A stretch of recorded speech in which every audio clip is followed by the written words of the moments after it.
लच्छो नाम की एक बहुत ही सुंदर और हृष्ट-पुष्ट गाय थी। हरिया अपनी गाय की बहुत देखभाल करता था। हरिया की पत्नी यशोदा भी लच्छो का बहुत ध्यान रखती थी। हरिया रोजाना माँ दुर्गा के मंदिर जाता तो लच्छो भी हरिया के साथ ही जाती थी।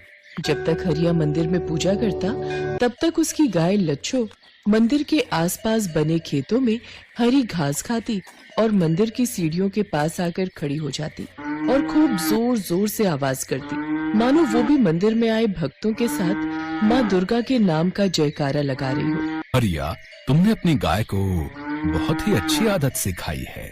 लच्छो भी तुम्हारे साथ साथ माँ दुर्गा के नाम का जाप करती है। हरी हरी घास खाकर कितनी खुश हो रही है। वैसे इसे संपूर्ण आहार देते रहा करो, क्योंकि एक गर्भवती गाय को पौष्टिक आहार की बहुत आवश्यकता होती है।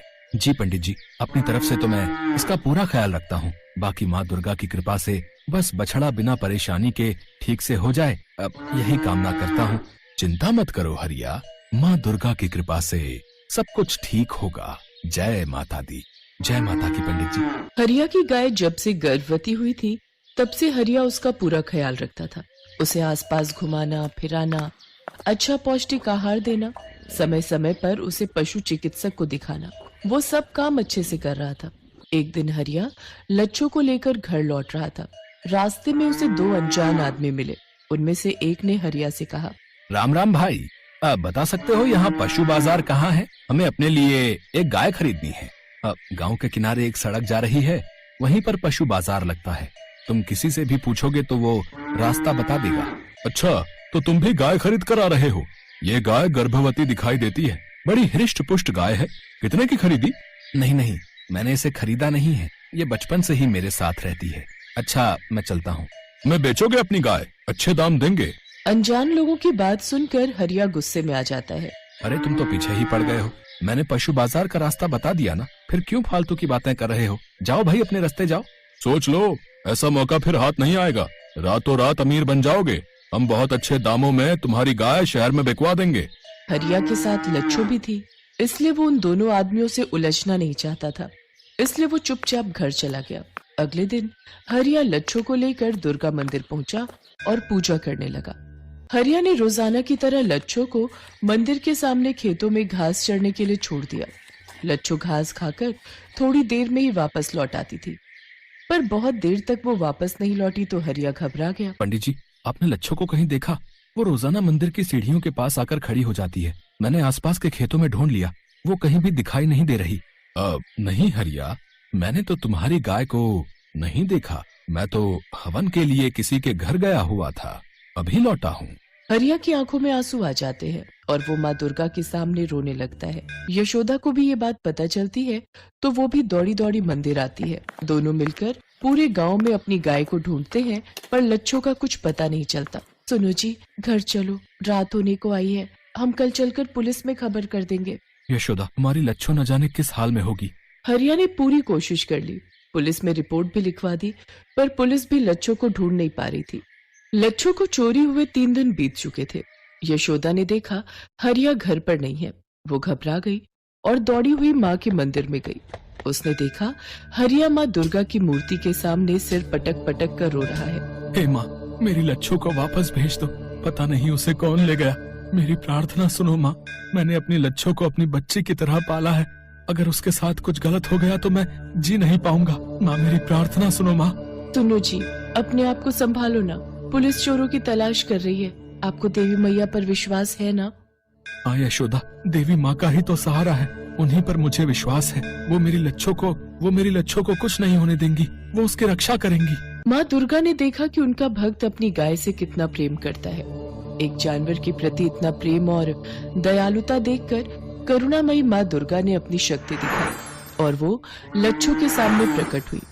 माँ दुर्गा ने अपना हाथ उठाया और लच्छो को अद्भुत शक्ति प्रदान की और अंतर ध्यान हो गई। लच्छो जंजीरों से बंधी हुई थी। माँ दुर्गा से प्राप्त शक्ति के कारण लच्छो ने जंजीरों को तोड़ दिया। लच्छो को उन्हीं 2 अनजान आदमियों ने चोरी किया था जो हरिया से उसे बेचने के लिए कह रहे थे। लच्छो की जंजीरें खुली देख वे दोनों आदमी उसे पकड़ने लगे। तभी लच्छो उन दोनों आदमियों को मारने लगी। वे दोनों उससे बचने की कोशिश में भागने लगे। लच्छू उनके पीछे दौड़ पड़ी। अरे अरे अरे अरे अरे कोई बचाओ भाई। अरे अरे ये गाय हमें मार देगी। अरे अरे इस रास्ते पर कहाँ भाग रहा है, यहाँ तो पुलिस चौकी है। अरे अरे अरे कोई बात नहीं, पुलिस के हवाले होकर कुछ समय जेल में बिता लेंगे भैया, और कम से कम इस गाय के हाथों मरने से तो बच जाएंगे। अरे अरे चल चल चल पुलिस चौकी में जल्दी चल, वो गाय हमारे पीछे आ रही है, चल चल। दोनों आदमी घबराए हुए पुलिस चौकी में घुस जाते हैं। इंस्पेक्टर साहब हमें बचा लो, वो गाय हमें मार देगी। अरे कौन सी गाय, मुझे पूरी बात बताओ। दोनों आदमी डरकर इंस्पेक्टर को सच्चाई उगल देते हैं। गाय पुलिस चौकी के बाहर ही खड़ी थी। अरे हवलदार, रिया की भी गाय चोरी हुई थी ना, अरे वो गाय कहाँ चली गई? अरे जल्दी से उसका पीछा करो। पुलिस लच्छू के पीछे पीछे जाती है। लच्छू तो मंदिर का रास्ता जानती थी।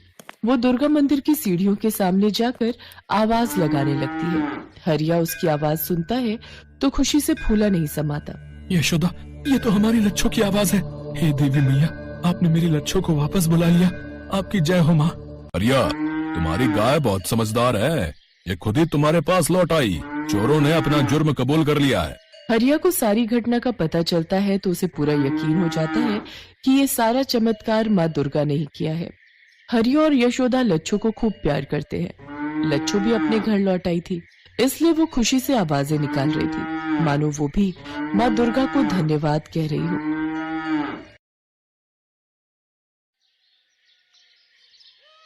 राजेश नाम का एक ऑटो वाला ऑटो चलाया करता था।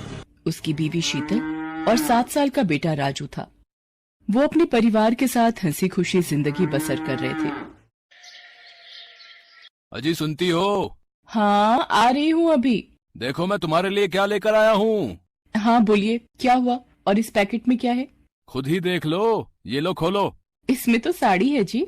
हाँ पता है मुझे। ये साड़ी किसके लिए है? अरे मेरी प्यारी बीवी, ये तुम्हें दी है तो तुम्हारी हुई ना।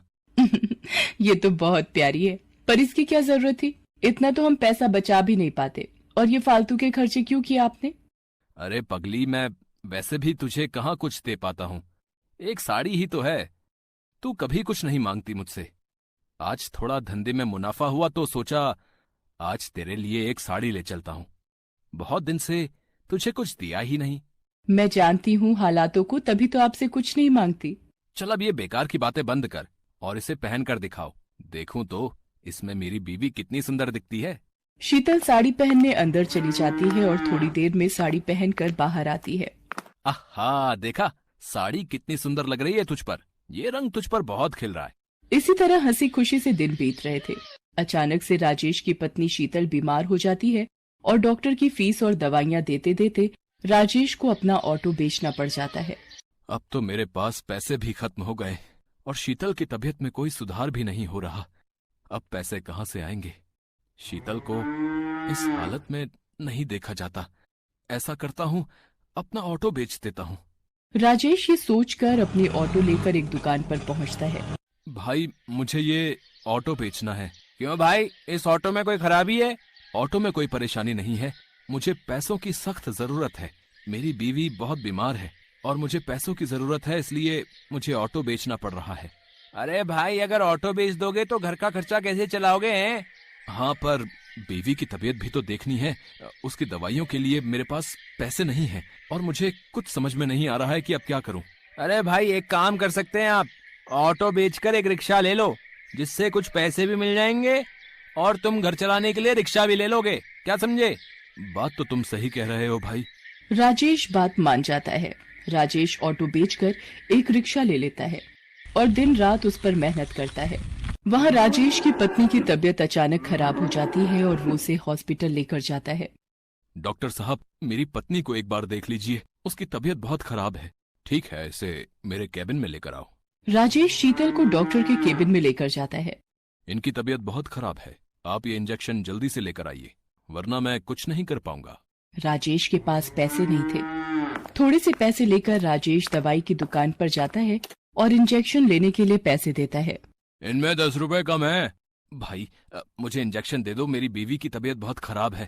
पहले 10 रुपए लेकर आओ। प्लीज मुझे ये इंजेक्शन दे दो, नहीं तो मेरी बीवी मर जाएगी। भाई मेरे पास यही पैसे हैं और मुझे इंजेक्शन की बहुत जरूरत है। राजेश उसी दुकान के सामने रोने लग जाता है। उस दुकान वाले से रोते रोते अपनी बीवी के लिए इंजेक्शन मांग रहा होता है, लेकिन वो दुकान वाला बहुत लालची था। वो राजेश को वहां से भगा देता है। अरे कुछ भी करो, मुझे 10 रुपए दो तभी इंजेक्शन मिलेगा, वरना निकलो यहाँ से। राजेश बिना इंजेक्शन के ही वापस आ जाता है और उसकी बीवी का देहांत हो जाता है। राजेश अपने बेटे के साथ रहने लगता है। उधर दुकानदार, जिसका नाम विपिन था, जहां राजेश के पास पैसे ना होने पर उसने राजेश को धक्का देकर भगा दिया था, वो एक बहुत ही लालची दुकानदार था। वो दवाइयों से बहुत पैसा कमाता था, इसीलिए उसने अपनी बहुत जायदाद कर ली थी। आजकल धंधे में बहुत कमाई हो रही है, हर माल में मुनाफा हो रहा है। अब एक काम करता हूँ कि एक प्लॉट और ले लेता हूँ। हाँ। विपिन घर पहुंचता है और प्लॉट लेने की सोचता है। पापा पापा। तभी विपिन को अपने बेटे की आवाज सुनाई देती है और भागकर जाता है तो देखता है कि उसका बेटा जमीन पर बेहोश पड़ा है। वो अपने बेटे को लेकर अस्पताल पहुंचता है। अब डॉक्टर साहब देखो, अब मेरे बेटे को क्या हो गया है? ये बेहोश कैसे हो गया? पता नहीं, जब मैं इसके पास गया तो ये बेहोश पड़ा हुआ था। मुझे इसका चेकअप करना होगा। डॉक्टर उसका चेकअप करता है तो वो विपिन को बताता है। अब क्या हुआ डॉक्टर? मेरा बेटा ठीक तो है? नहीं। क्या हुआ डॉक्टर? आप जरा तसल्ली रखें। अब क्या बात है डॉक्टर साहब, ऐसा आप क्यों कह रहे हैं? मुझे बहुत दुख के साथ कहना पड़ रहा है कि आपके बेटे को कैंसर है। विपिन के पैरों तले जमीन खिसक जाती है और अब संभालिए अपने आप को। ये क्या कह रहे हो डॉक्टर साहब? ऐसा कैसे हो गया? ये सच है विपिन जी। अब क्या कर सकते हैं? मेरा बेटा ठीक तो हो जाएगा ना? हाँ, उसके लिए कुछ महंगी दवाइयाँ जरूरी हैं और कुछ टाइम इलाज करना पड़ेगा और आपको थोड़ा सब्र रखना पड़ेगा। विपिन अपने बेटे का इलाज करवाना शुरू कर देता है। इस इलाज में बहुत पैसा लगाता है पर उसका बेटा ठीक नहीं होता। एक दिन उसके बेटे की तबीयत ज्यादा खराब हो जाती है तो डॉक्टर उसे दवाई लेने के लिए भेजते हैं। जैसे ही दवाइयों की दुकान पर जाता है, दवाई मांगता है। अब भाई मुझे ये दवाई जल्दी से दे दो। ये दवाई तो बहुत महंगी है, क्या तुम्हारे पास इतने पैसे हैं? विपिन अपनी सारी जमीन जायदाद गंवा चुका था उसके इलाज में। अब उसके पास कुछ भी नहीं था, सिर्फ चंद रुपयों के अलावा। वो अपने सारे पैसे उसको दिखाता है और कहता है कि मेरे पास ज्यादा नहीं है, बस यही रुपए हैं। इतने में दवाई नहीं आएगी, 100 रुपए और चाहिए। पर भाई मेरे पास इतने ही पैसे हैं। तो दवाई नहीं मिलेगी, जाओ और पैसे लेकर आओ, जाओ। मेरा बेटा बहुत बीमार है, मैं आपके 100 रुपए जल्दी ही चुका दूंगा। चलो हटो, निकलो यहाँ से, पहले 100 रुपए लेकर आओ। तुम्हारे जैसे रोज आते हैं, चलो भागो यहाँ से, गरीब कहीं के। विपिन को पता था कि ये दवाई बहुत सस्ती है और दुकानदार इसे बहुत महंगी बेच रहा है। विपिन उस दुकान वाले से रो रो कर दवाई मांगने लगता है और तभी उसको वो दिन याद आता है जब उसने भी किसी जरूरतमंद को सिर्फ 10 रुपए के लिए दवाई नहीं दी थी। वो अपनी गलती मानता है और समझ जाता है कि करनी का फल तो भुगतना ही पड़ता है और विपिन बहुत रोता है। तभी दुकान वाला विपिन की हालत देख उसके पास आता है और उसको दवाई दे देता है। विपिन को दवाई के कारण अब बहुत देर हो चुकी होती है। अब कुछ देर में अस्पताल नहीं पहुंचा तो उसके बेटे का बचना मुश्किल था। विपिन भागते हुए जाने लगता है, लेकिन उसे पता था कि वो ऐसे नहीं पहुंच पाएगा, इसलिए कई लोगों से अस्पताल छोड़ने को कहता है, लेकिन उसके पास पैसे न होने पर कोई भी उसको अपनी गाड़ी में नहीं बिठाता। अगर मैं जल्दी ही अस्पताल नहीं पहुंचा तो मेरा बेटा। जब वो जा रहा होता है तो उसे ठोकर लगती है और वो गिरने लगता है। तभी एक रिक्शे वाला उसे आकर थाम लेता है। वो वही रिक्शे वाला होता है जिसको दवाई देने के लिए विपिन ने मना कर दिया था, लेकिन फिर भी वो अपने रिक्शे में विपिन को बिठा लेता है और पूछता है, भाई तुम्हें कहाँ छोड़ दूं? मेरा बेटा अस्पताल में है, मुझे वहाँ जल्दी पहुँचना है, लेकिन मेरे पास पैसे नहीं हैं। कोई बात नहीं, आप परेशान ना हो, सब ठीक हो जाएगा। मैं आपको वहाँ बिना पैसों के छोड़ दूंगा।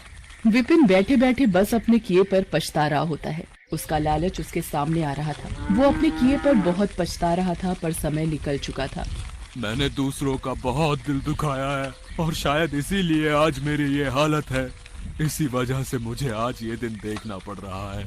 मैंने न जाने कितनों को दवाई नहीं दी, कुछ पैसों के लिए, और आज मैं भी वहीं खड़ा हूँ। आज मेरे पास भी पैसे नहीं है और दवाई की जरूरत है। सबको ऐसा ही महसूस होता होगा जैसा कि मैं लाचार महसूस कर रहा था। विपिन हॉस्पिटल पहुंचता है और वहां जाकर दवाई डॉक्टर को दे देता है। वहां उसके बेटे की तबीयत और खराब हो रही होती है। ये सब उससे देखा नहीं जाता और उसकी आंखों से आंसुओं की धारा निकल पड़ती है। तभी उसको भगवान की मूर्ति दिखाई पड़ती है। भगवान, मेरे कर्मों की सजा मेरे बच्चे को मत दो। जो सजा देनी है मुझे दे दो, पर मेरे बच्चे को बख्श दो। और ये कहकर वो फूट फूट कर रोने लगता है। तभी डॉक्टर वहां आते हैं और बताते हैं कि उनका बेटा अब ठीक है। विपिन राहत की सांस लेता है और उसके कुछ समय बाद विपिन का बेटा ठीक होकर घर आ जाता है।